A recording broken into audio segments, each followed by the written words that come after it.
Bonjour, hello, welcome to MaxMountainWorld. Just down at the lake here again. It's threatening rain, a few spots of rain on the windscreen, and I thought I'd give a shot out to the 4-foot fire stick, the 120cm fire stick. Just before I do, I've had a lot of requests on my channel about the extension lead that I made up for the Fox Tango 891, the Yaesu FT891. So here's a little video on it. So as you see, the main box is it's underneath the driver's seat. Microphone is plugged into the main box, but it just comes round here, and with it being a Technofix microphone, I don't need to shout into it or anything. It just sits on my lap there. I key it up and talk normally. Don't shout, no nothing. There's none of this rah, rah, rah, rah, rah nonsense. It's just a case of just talking normally. So that kind of works to stay in place.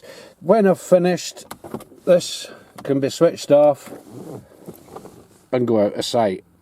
So it just slots in quite nicely actually. I'm doing this one-handed, but it just slots in there quite nicely. It avoids the gear stick that just passes behind, and it works quite well. The actual extension lead is 1.5 meters, so it basically covers everything that I want it to. And the original one still sits in the car should I want to set it up again, just like a normal radio.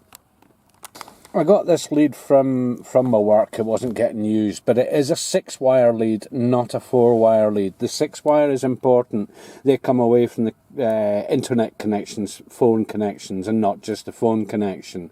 So I set it all up exactly as per the original one, which is here. And I soldered up all the connections and taped them up, and I'm not going into it to try and explain which way around was what or whatever. Not when I have the original lead here. So the original lead, this is going to take a bit of work with the camera, but you can see in there the colours ranging from white through, I think it's purple, green, yellow, blue, red. Not too sure. But if I take that away and I put the other end in here, you'll see that it is exactly wired the same. Now the colours themselves aren't important except for just indicating what's what. And with these things, as I say, a red wire works the same as a green wire sort of thing. But you can see when I have them next to each other, if I can get this right without it going all fuzzy, and get the light right and stuff, but they are actually wired the same. So this is reversible, and that's the important part. So that's the extension lead that I made up for the Yaesu FT891. Now, one very, very important point, don't ever trial and error it. There's wrong voltages on some of the wires that will just completely blow that front panel. Do that, the radio's wrecked. I'm not too sure if you'd be able to get another one, but it certainly would be either way, it'd be a very costly mistake. Don't trial and error it. Make sure that the two are, when they're alongside each other, they're exactly the same. Exactly the same colours, whatever the colours are. And that's the easy way. So if you did reverse it, put one plug out and put the other one in instead or whatever, exactly the same thing's going to happen. So that's it. Just a quick video on the extension lead for the Yaesu FT891. I dare say it's the same for other radios. I'm not too sure. But that's the way that I use it. Very, very handy in the car. Just being able to tuck it all out of sight, and having it next to the gear stick there, it also pops up and goes on the dashboard. So yeah, ideal setup for me here. What I'll do in the lead out is I'll just quickly show you the setup I have today. So that's it for today anyway. Thanks very much for watching. Keep subscribing, keep sharing all the YouTube paraphernalia or whatever, and that's it. Thanks very, very much indeed. Ciao.